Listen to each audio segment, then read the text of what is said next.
रायजोफोर गिबिसिन Bharat फिथांखि blog YouTube चेनेलनिफ्राय रायजो राजा बयनिसिमबो बेलासि समनि गोजोननाय बावहरनाय जाबाय। जायफ्रा सानफ्रोमबो खौरां खोनासंनो मोजां मोनो नोंथांमोननि थाखाय सुंद' मोननै भिडिअ लानानै फैनाय जादों रायजोफोर। मोनसेया जाहैबाय आसामनि chief minister doctor Hemant Biswa Sharma सारनि आरो गुबुन मोनसेया जाहैबाय बिपिएफनि सीएम हाग्रामा महिलारि बिथांनि। बे मोननै भिडिअखौ आङो लानानै फैदों। नोंथांमोना गिबिसिनथारावनो बिपिएफनि सीएम हाग्रामा महिलारि बुंनायखौ ससे खोनासंदो। অবৈধ অবৈধ অসম চৰকাৰৰ অসম চুক্তিৰ দ্বাৰাতে সেইটো কাম কৰি আছে। অসম চুক্তি ইয়াতে আছে, চুক্তিত লেখা আছে যিসকল অবৈধ ইহঁতে যাবই লাগিব। আৰু চৰকাৰে ইয়াৰ ওপৰত চালি জাৰি চাবৰ কাৰণে বা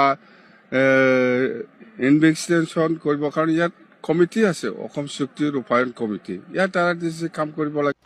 रायजोफोर बिपिएफनि सीएमआ दिनैहाय मा बुंदों? बिथाङा दिनैनि समावहाय आसामखौहाय सापर्ट खालामजानो लुबैदों काउन्सिलावहाय। नाथाय काउन्सिलावहाय मा हगारनानै होदों? बिपिएफनि सीएमआनो गासैखौबो मावजोबनांगौ दायित्व दिनैहाय जानानै फैदों आरो बिथांनि आखायावनो गासैबो दायित्वआ दङ।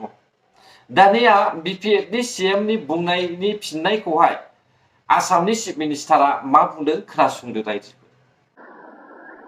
বিটিচিৰ মাটিৰ পাৱাৰ বিটিচি উচ্ছেদ হোৱা নোহোৱা অসম চৰকাৰে সিদ্ধান্ত নলয়, এইটো বিটিচিয়ে লয়। আমাৰ ইয়াত পাৱাৰ নাই, আমাৰ পাৱাৰ বিটিচিৰ বাহিৰত। ইয়াত আমাক খালি পুলিচ খুজিলে আমি পুলিচ দিব পাৰিম। হ'ব। দেখা গৈছে যে এডিআৰিৰ জৰিয়তে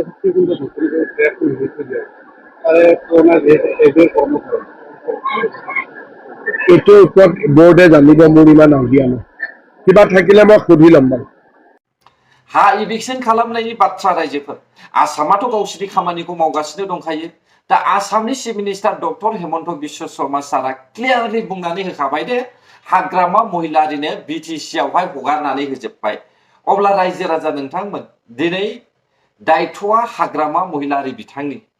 दा बे समावहाय इलिगेलि इनक्ल'ज खालामनानै थानाय बे दखलखारिफोरखौहाय दखल खालामनानै थानायफोरखौहाय होखारनांगौआ बिपिएफनि सीएमनि दायित्वसै बे समावहाय। अब्ला बे समावहाय बिपिएफनि सीएमआ बे खामानिखौहाय मावालासे भट बेंकनि थाखायनो जमायनानै दोनगोन नामा रायजोफोर? आं बेखौ नुदों रायजोफोर दै। नोंथांमोनासो मा बुजिदों आं मिथिया। भटनि थाखाय जुदि बेखौ जमायनानै दोननो सानदोंब्ला फैबाय थानाय समावहाय जों बर' हारिया बेसेबां अलखदाव गोग्लैगोन बेखौबो सिन्था खालामखा रायजो राजा नोंथांमोना। दा बेनि बेलायावनो आं बेखौ बुंनो सानदों दे जोंनि बर'नि माखासे आफादफ्रा बे समावहाय जोंनि बिटिआरआवहाय हाबनानै थानाय इलिगेल मानसिफोरखौहाय होनायनि लाहार फाहार खालामनांसिगौ। जेराव आसाम गभर्नमेन्टआ होखारदों, बे आसाम गभर्नमेन्टनि होखारजानाय मानसिफ्रा हयथ' जोंनि बिटिआरनि खालि जानानै थानाय जायगाफ्राव हाबसननानै थाफैनो हयथ' चान्स लादोंबो जानो हागौ, हयथ' हाबफैबायानोबो जानो हागौ रायजोफोर। दा बेखौहाय माब्लानि समावहाय एरख'गोन? लिगेलनि मानसिखौ आं बुङाखै, इलिगेलनि हाबनानै थाफैनाय मानसिफोरखौसो बुंदों आङो। जायफ्रा बांलादेशिफोर हाबनानै इलिगेलनि दङ, नैबेसोरखौ माब्ला बिपिएफनि सीएमआ होखारगोन आरो माब्लानि समावहाय गोरिब गुन्द्राफोरनि हा गैजायै सुबुंफोरनोहाय हा फाट्टा राननानै होगोन? रायजोफोर, बर'नि मेगा बागुरुम्बा, बेसेबांबा समायना रमायना बागुरुम्बा दोहौखौहाय बिपिएफ पार्टिनि आइटिसिएलफ्रा गोबां बदनाम होहांबायमोन ना रायजोफोर। आरो बिपिएफ पार्टिनि सीएम हाग्रामा महिलारिनि दैदेननाय सरकाराबो माखासे हेंथा होहांजेनखाबायानोमोन। नाथाय बिथांमोना आन्दाज मोननानै उनावहाय बेखौ उथायफिननानैहाय मोजाङै खुंफुंनायावहाय बाहागो लाहैनाय जोङो नुनो मोनदों रायजो। गोजोननाय मोनदों आं केन्सेल खालामनानैहाय डेटखौहाय सोलायनायनि थाखाय।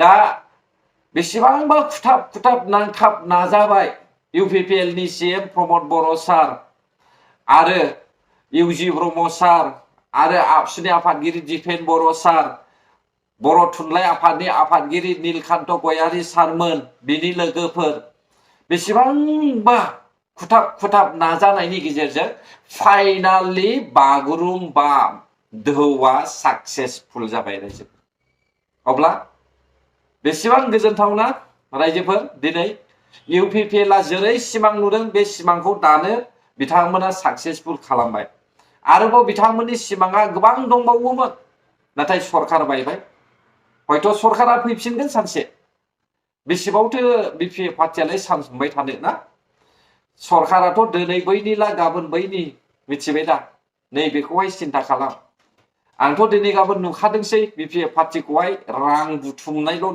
नुगासिनो दङ लोंख्रुब जाख्रुब खालामनानै मावख्रुबबायनायल' नुगासिनो दङ रायजोफोर गावबा गाव उदैनि थाखायल' सिन्था खालामनाय खामानि मावनायखौ आं नुगासिनो दङ बेखायनो आं सानदों सरखारा थाबैनो फैफिनगोन UPPL सरखारा नोंथांमोना नायबायल' था आरो आं बेखौबो बुंनो सानदों UPPL सरखारा थाबाय थानायब्ला फाउन्डार रन्जन दैमारि सारा जेलाव थांनायनि सिगां मा बुङामोन नोंथांमोना गोसोआव दङना हा মই जेल' थागोंदे बड'लेण्ड हय যাব होननानै बुंदों नंगौना नङा हा মই जेल' थागोंदे आङो जेलाव थायै थायैनो बड'लेण्डआ जागोन होननानै बुंदों नैबे बाथ्राया UPPL सरखारा सोलिबाय थायोब्ला अब्ला जानायनि सम्भाबना दं मिथिबाय दा नाथाय BPF पार्टिया जुदि बेबायदि गुलाय गुजाय सरखार सालायबाय थायोब्ला बेफोर गासैबो हलाय जालांजोबगोन बेखौ आं सानदों रायजोफोर